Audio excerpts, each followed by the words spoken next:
The internet did not wake up ready for this, but by noon, timelines were on fire, and group chats were in chaos after a single name detonated across every blog and gossip feed at once. Usha Vance.com, guarded, and known for silence when storms hit, she finally spoke. And what she confirms sent shockwaves through political circles and celebrity culture alike. According to sources close to the family, Usha privately verified that Erika is, in fact, pregnant with J.D. Vance's child. Within minutes of that revelation leaking, the quiet tension that had simmered for weeks burst wide open. Fans were shocked. Comment sections turned into battlegrounds. Some refused to believe it.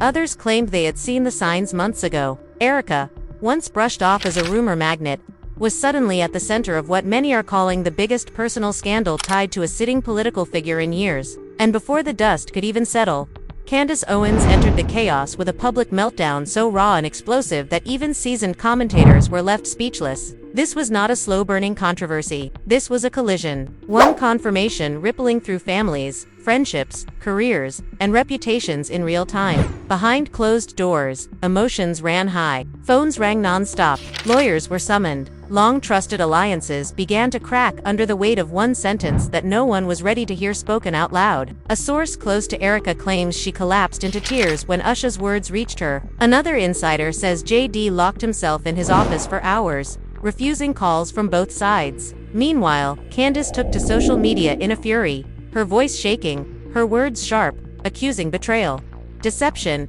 and silence that she says allowed this crisis to grow unchecked. So this is what loyalty looks like, she reportedly said during a late-night livestream before abruptly cutting the feed. The family was left divided. Some circled Usha in support, praising her restraint and courage. Others whispered that too much had been hidden for too long. Friends who once shared stages and platforms now communicate only through intermediaries. Even political allies have stepped back, wary of being pulled into a personal storm that shows no sign of calming. And the public is still asking the same brutal questions. How long has Erika known? Who else knew? Did J.D. intend for this to stay buried? And why did Usha choose this moment to let the truth out? As the story spread from private shock to public spectacle, every past interview, every offhand comment, every stray photo was dragged back into the light. Nothing is being spared. Nothing is being softened. Each new hour brings a fresh leak, a fresh accusation, a fresh denial. And just when it seems the situation cannot grow more volatile, Candace's next move threatens to turn this already explosive situation into something far more personal, far more public, and far more damaging for everyone involved. This is not just a rumor anymore. This is a fracture running through power, loyalty, and legacy. And what happens next may leave no one untouched. The confirmation did not arrive with a press conference or a formal statement. It arrived the way most scandals do now, through whispers that leaked faster than anyone could contain them. And by the time the sun set that evening, every corner of the internet was already speaking in certainties instead of doubts. Because once Usha's name was attached to the confirmation, the rumor was no longer flexible. It hardened into something undeniable, something heavy that pressed against everyone involved. And inside Erika's apartment, the air felt thick and unmoving as she sat on the edge of her couch staring at her phone, watching message after message pour in from people who had once dismissed her, questioned her, mocked her, and now suddenly wanted the truth straight from her mouth. Her hands trembling as she scrolled, the weight of it finally real, finally public, finally irreversible. While across the city, J.D. stood alone in his office with the lights dimmed, listening to the same news being discussed by voices on a muted television he refused to turn off because some part of him needed to hear how the world was already rewriting his life without his permission. Aides knocking gently on the door and being ignored, his jaw clenched so tightly it hurt, because he had known this moment would come and yet he had still believed, foolishly, that silence could protect him forever. Earlier that day, before the confirmation detonated, Usha had been sitting with a small circle of trusted confidants in a quiet room far from cameras, her posture straight, her expression unreadable. When the question she had been avoiding for weeks was finally placed in front of her without ceremony, and for a long moment she said nothing, the pause stretching so long that one of the women in the room shifted uncomfortably, convinced that once again Usha would deflect. But instead, she exhaled slowly and spoke a single sentence that changed everything. That Erika was pregnant, and that the child was J.D.'s. No embellishment, no softness, just the truth delivered with surgical calm. And the room fell silent in a way that felt almost sacred in its shock. because everyone present understood that the boundary between private crisis and public disaster had just been erased. By the time that confirmation reached Erika, the fragile calm she had been clinging to collapsed, and she moved through the apartment like someone underwater, gathering herself for a storm she had known would someday arrive but had secretly hoped might never fully form. When her phone rang again and again, it was not friends calling first. It was headlines, notifications lighting up her screen with brutal efficiency. And when she finally answered one call, it was her sister's voice on the other end breaking into sobs, asking how this could be happening and whether it was really true. And Erika did not answer immediately. She only closed her eyes and whispered that she had never wanted it to become a spectacle. But now it was a spectacle whether she wanted it or not. In another part of the city, Candace was already watching the chaos unfold in real time, eyes sharp, lips tight, scrolling with increasing fury as post after post confirmed what she had feared and suspected and denied all at once. And when she finally claimed the floor that night, it was not with restraint but with raw confrontation, her voice cracking with anger as she accused everyone involved of cowardice, of deception, of playing games with truth while presenting themselves as pillars of morality. And though she did not speak Erika's name at first, it was unmistakable who she meant. And when she finally did say it, the comments section exploded so violently that the livestream lagged under the weight of thousands of reactions per second. Inside JD's family home, the atmosphere was no less suffocating. Relatives gathered in tight knots, whispering in corners, trying to decide who was to blame and who was to defend, while his mother paced the living room refusing to sit, muttering that this was not how she had raised him. That power had a way of blinding even the men who once believed themselves incorruptible. And when someone asked whether they should call us HA, the room stilled again, because no one quite knew what to say to the woman who now carried both the truth and the burden of having spoken it aloud. Friends who had once shared dinners and quiet laughs with Erika now watched her from a distance through screens, unsure whether to reach out or retreat,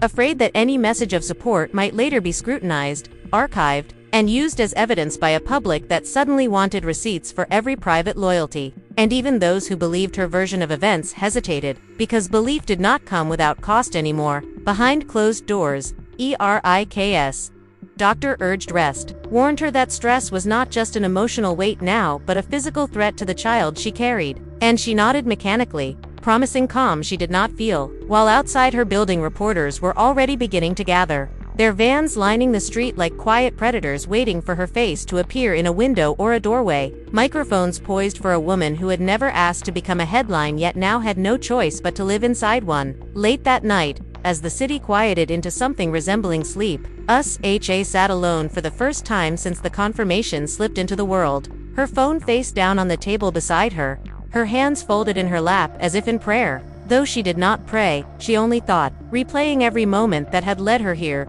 every warning she had ignored, every truth she had suspected but not pursued. And with each passing minute she felt the distance between herself and JD widen into something unbridgeable, not by anger alone but by the cold understanding that the life she thought she shared with him had contained an entire hidden chapter she had never been allowed to read. When JD finally returned home in the early hours before dawn, the house was dark, and he moved through it cautiously as though any careless step might shatter what little silence remained. Finding USHA awake in the living room with a lamp lit beside her, illuminating a face that looked older than it had the day before. And for a long moment, they regarded each other without speaking. Two people bound by history and now divided by a truth that could not be undone. And when he finally tried to speak, she raised a hand gently, not in anger but in quiet command, and said that the world already knew, that whatever explanation he had saved for,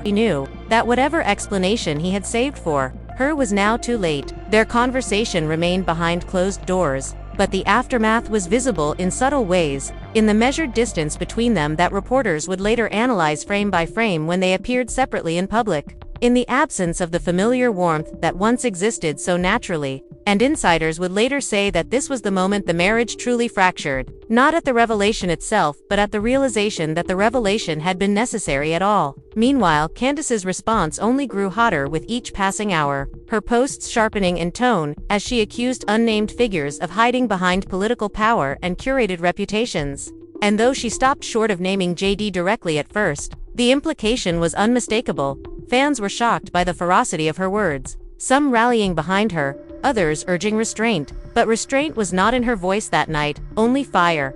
And it spread quickly. As dawn broke, Erika stood at her window watching the cluster of cameras below, her hand resting unconsciously against her abdomen, her face pale but composed. And for the first time she allowed herself to imagine a future that was now impossible to keep private, where every step of her pregnancy would be dissected, doubted, debated by strangers who did not know her. And she whispered to herself that despite everything, the child was innocent, untouched by the chaos that surrounded its arrival. By mid-morning, official statements were being drafted in hurried back rooms, lawyers debating phrasing with surgical precision, publicists scrambling to contain what could not truly be contained, while JD's aides argued over whether silence was still a viable strategy or whether the vacuum of information would only allow others to shape the narrative more violently. And through it all, the same cruel question repeated in every meeting and every whisper: who would speak next, and what would it cost? Usha eventually broke her silence again, not with another confirmation but with a measured expression of resolve to protect her family's privacy even as the world devoured it.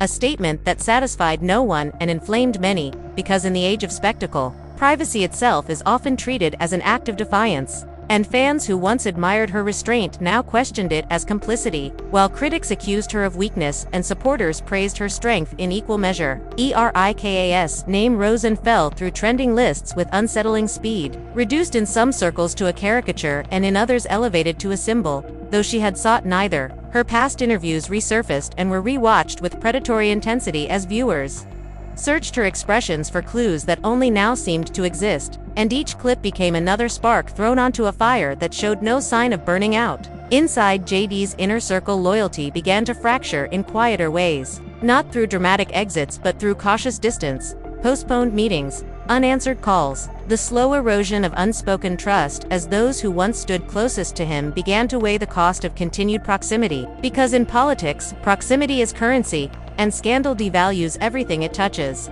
And through all this, Candace continued to demand answers with relentless intensity, promising that the truth would surface, whether those in power liked it or not, daring anyone to challenge her version of events. Her voice, a steady drumbeat of accusation that kept the story alive even as official channels attempted to smooth its edges. As night fell again on a city that had learned to live with the noise of crisis, the players in this unfolding drama sat in their separate corners of the same storm, each aware that what had begun as a secret had now become a public reckoning, and that no statement, no denial, no carefully shaped narrative could return them to the time before Usha spoke the words that changed everything. When Erika was a rumor, JD was untouchable. Candace was watching from a distance, and the truth still believed it could hide. The silence that followed that first brutal day did not bring relief. It only sharpened the suspense, because everyone knew something else was coming. Another statement, another leak, another confrontation. And inside Erika's apartment, the quiet felt louder than any crowd as she moved through the rooms, unable to rest,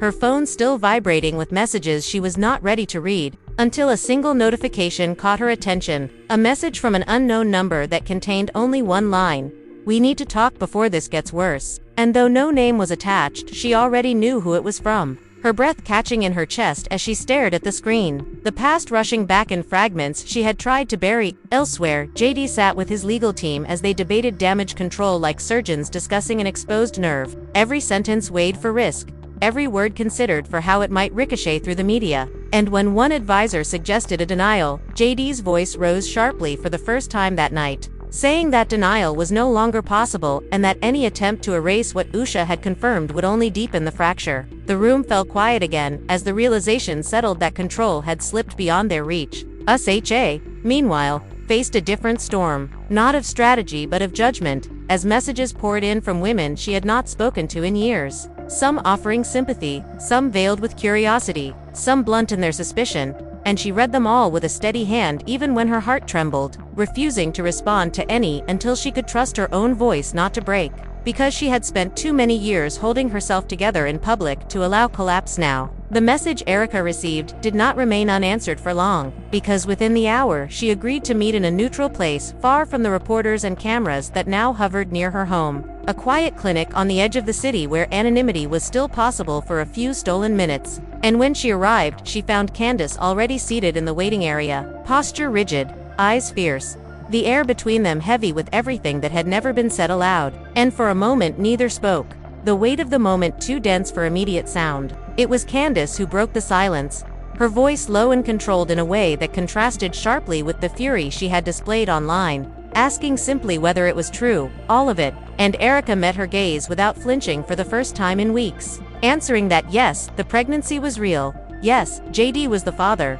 and no, it had never been a game to her, not once. And something in the steadiness of that confession caused Candace's expression to tighten, not with triumph but with a complicated ache that flickered behind her eyes. They spoke for nearly an hour behind closed doors, voices rarely rising yet never soft, the conversation weaving through accusation and defense, remorse and incredulity, until both women were left emotionally stripped. And when Candace finally stood to leave, she said something Erika did not expect. Bet she believed her pain but not her silence. That truth delayed was still truth denied, and then she walked out without another word, leaving Erika alone with the echo of footsteps fading down a sterile hallway. Outside that clinic, the world continued spinning its own narrative. Bloggers speculating wildly about secret meetings and hidden deals, unaware that one of the most charged confrontations of the scandal had just occurred beyond their reach. And as Candace returned to her car, she did not reach for her phone immediately. She only sat for a moment with her hands on the steering wheel, breathing slowly, as if recalibrating the fury that had fueled her for days. In JD's camp, whispers of that meeting reached them through indirect channels, and the news unsettled him in a way he did not openly show, because Candace was unpredictable in a way no advisor could manage, and the thought of her holding a private piece of Erika's truth carried a risk he could not calculate, and for the first time he began to sense that the narrative was no longer his to steer at all. Usha learned of the meeting later that evening from a mutual contact, and the information struck her not with surprise, but with a quiet dread, because it confirmed what she already suspected, that the women orbiting this crisis were no longer content to remain silent players in a story shaped by men and headlines, and that whatever came next would not be negotiated in back rooms alone. As night settled again, Erika returned home exhausted, her body heavy not just with pregnancy but with the emotional aftermath of confrontation, and as she sank onto the couch, her phone rang with JD's name, lighting the screen for the first time since the confirmation, and for several seconds she did not answer, the sound filling the room like a distant alarm, until finally she lifted the phone to her ear and listened as his voice, strained and unfamiliar, asked how she was holding up, a question that felt almost absurd in its smallness against the chaos they now shared. Their conversation was halting and tense, each word chosen with care, yet still cutting. JD insisting that he had never intended for things to reach this point, Erika replying that intention meant nothing once impact took over. And when he asked about the child, his voice faltered for the first time, revealing a fear he had long kept buried beneath authority and rhetoric. And she answered simply that the child was alive and well, and that was all that mattered in that moment. After the call ended, Erika sat in the quiet again, the weight of the conversation settling over her like a second skin, realizing that no matter what decisions were made from that point forward, the bond created by the child would tether her to JD in some form forever, a thought that both terrified and steadied her. The next morning brought with it a new wave of headlines, sparked by Candace's return to the public eye with a carefully paced statement that was calmer than her previous outbursts yet far more cutting in its implications, speaking of accountability and hidden truths in measured tones that unsettled audiences who had grown accustomed to her fiery style, and fans were shocked by the shift, sensing that something deeper than performance now drove her words. Usha watched that statement from her office with a stillness that betrayed nothing, though insiders would later say that her hands trembled faintly as she lowered the volume, because she understood better than anyone how dangerous quiet conviction could be when aimed with precision. JD's advisors urged him to respond quickly, to assert control before speculation hardened into accepted fact, but he hesitated, torn between the instinct to protect his public role and a growing recognition that every move he made now rippled directly into the private lives of two women and an unborn child, and that balance had become impossible to maintain. Friends of Erika, those brave enough to reach out despite the scrutiny, began to gather around her in small, unseen ways, delivering meals, sending notes, offering quiet presents. And in those moments, away from cameras, she allowed herself to cry freely for the first time since everything had surfaced, mourning not just the loss of privacy but the simpler life she would never fully reclaim. One evening, as she rested in a dim room with the curtains drawn, her sister sat beside her and asked whether she regretted any of it, and Erika took a long moment before answering, saying that she regretted the secrecy, regretted the fear that had kept her silent for so long, but that she could not regret the life now growing inside her. because even in the wreckage, something real had emerged. And that truth, more than any headline, would guide her next steps. Across town, JD faced his own reckoning in the quiet of his home, standing alone in front of a mirror that reflected not a senator or a public figure but a man forced to confront the fracture between the image he projected and the reality he had created. And he knew with a clarity he had never before allowed that the coming weeks would test every bond he had taken for granted. Usha, too, began to prepare for what lay ahead, not with tears but with resolve, arranging her days with deliberate structure as if order itself might serve as armor. And though her public calm never wavered, those closest to her sensed the storm still churning beneath the surface, a storm she refused to let dictate her actions even as it reshaped her life. And Candace, having shifted from eruption to purpose,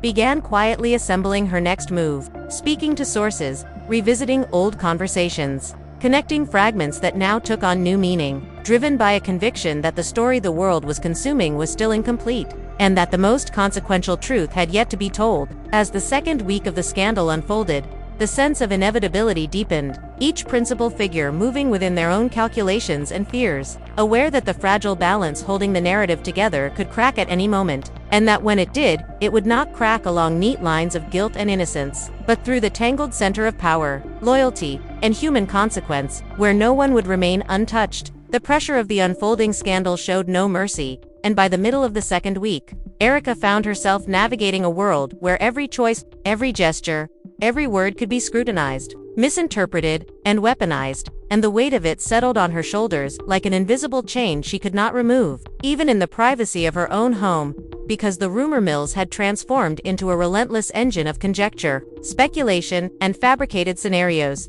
each one more dramatic than the last, and she could no longer escape the sense that her life had been rewritten overnight. JD, meanwhile, was grappling with the consequences of delayed acknowledgement, realizing that every moment of silence had been amplified into a vacuum filled by gossip and speculation, and that now, every attempt to reclaim narrative control risked further misstep, because in the court of public opinion, partial truths were often treated as admissions of guilt, and every carefully measured statement was dissected, annotated, and weaponized by audiences who believed they were the arbiters of morality. Inside Erika's apartment, the atmosphere was tense even when empty, as if the walls themselves remembered the weight of conversations and confrontations, and when she moved through rooms, she felt watched not only by the cameras poised outside, but by the shadow of her own public persona, which now existed independently of her intent, shaped by perception rather than reality. And she knew that navigating this new existence required vigilance, patience,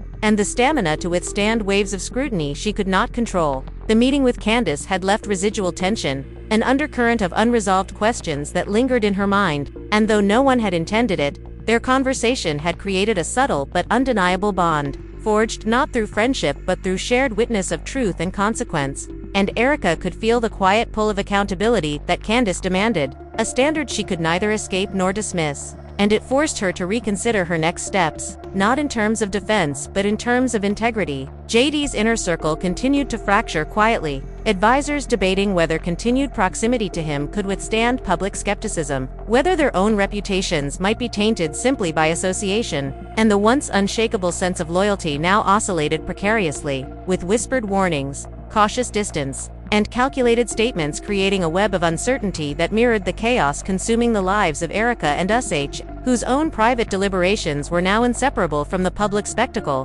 Usha's own day-to-day routine became an exercise in controlled movement, every meeting, every phone call, every public appearance carefully choreographed to maintain calm even as the storm grew around her, and she found herself balancing the need for discretion against the impossibility of secrecy, because the confirmation she had given was no longer contained, no longer negotiable, and each ripple from that moment of honesty propagated through families, media, and political circles with relentless momentum. Erika, at times, allowed herself small moments of solitude, long baths where the noise of the world faded to distant hums, but even then the messages, the alerts, and the relentless notifications intruded, reminding her that the consequences of truth were not bound by space or time, and that each pulse of information brought new judgment, new interpretation, and new emotional weight, leaving her to navigate exhaustion not only of body but of mind. Candace, for her part, escalated her influence subtly, using social media to build narratives that challenged texting,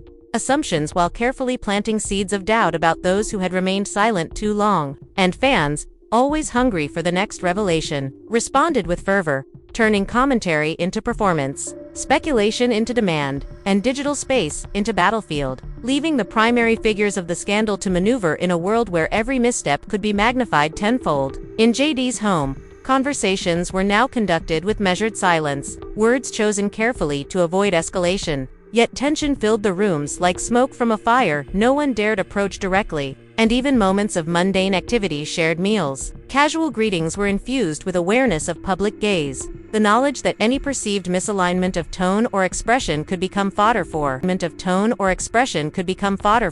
social media storms, and that the human element was now inseparable from political consequence. Erika's support network, small but determined, moved with discreet precision, ensuring her safety, monitoring the influx of messages, curating access to the outside world, and reminding her that despite the appearance of isolation, she was not alone, and that navigating the storm required not just endurance but a trusted circle capable of absorbing some of the impact, filtering the worst, and preserving her ability to act rather than simply react. Usha, meanwhile, worked behind the scenes to stabilize what could be stabilized, arranging private communications, clarifying misreported statements, and attempting to shield her own family from exposure, while knowing fully that in a scandal of this magnitude, shields were fragile, temporary, and often symbolic rather than protective, and that the moral weight of speaking truth had consequences far beyond personal comfort. The media frenzy intensified with every passing day, each outlet crafting narratives that oscillated between sympathy,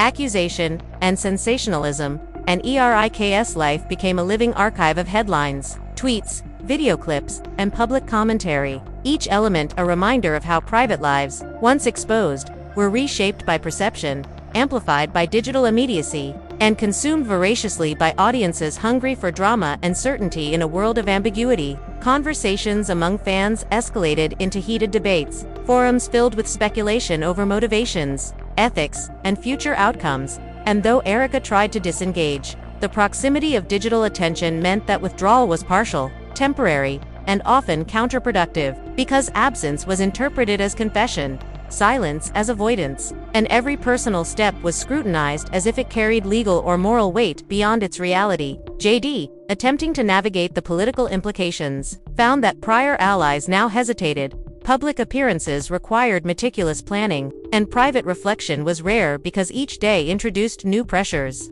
fresh speculation, and a public memory that seemed both unforgiving and unyielding, demanding a form of perfection impossible to achieve while navigating the complexities of private entanglement. Candace's strategy, though subtle, became increasingly evident as she began hosting selective interviews, releasing measured statements, and orchestrating controlled narratives that positioned herself as both observer and arbiter, wielding influence over public perception while maintaining plausible deniability. And Erika observed this from a distance with growing awareness that control over the story was as much psychological as it was factual, and that maneuvering within perception was now as vital as living within reality. As the third week approached, Erika confronted the reality that her life had shifted into a liminal space, neither fully private nor fully public, neither safe nor fully exposed, and that every interaction, both digital and physical, carried implications that extended beyond herself, touching JD, Candace, families, friends, and fans.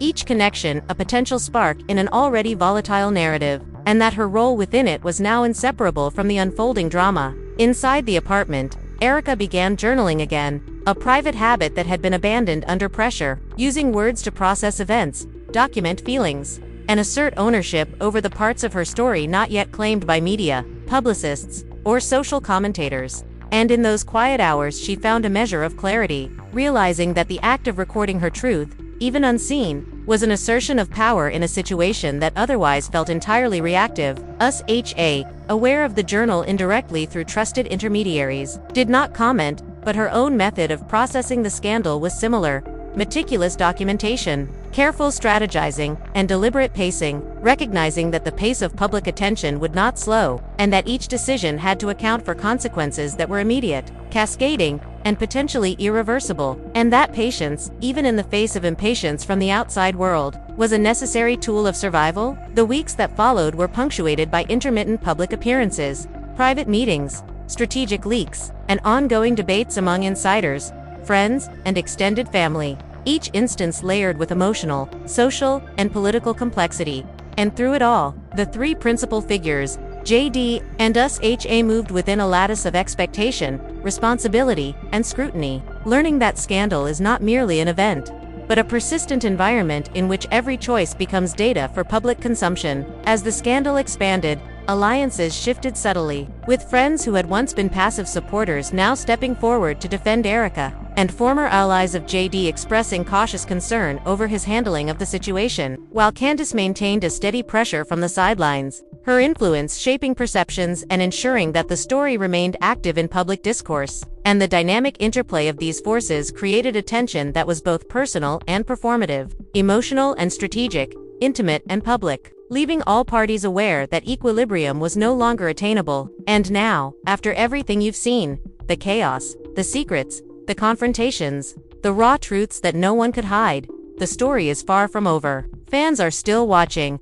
still commenting, still picking apart every move, every glance, every word, and now it's your turn to weigh in. Do you side with Erika, standing by her as she navigates this storm? Do you see JD as a figure caught between private consequence and public expectation? Or is Candace the voice of accountability, refusing to let the story be sanitized or ignored? Your opinion matters. Your voice can join the conversation, and every comment adds to the pulse of this ongoing drama. Make sure you hit that like button if you've been shocked by the revelations. Subscribe to stay updated as every new development unfolds. And leave a comment below telling us what you think will happen next, because in a story this explosive, every perspective counts. And the next chapter could change everything on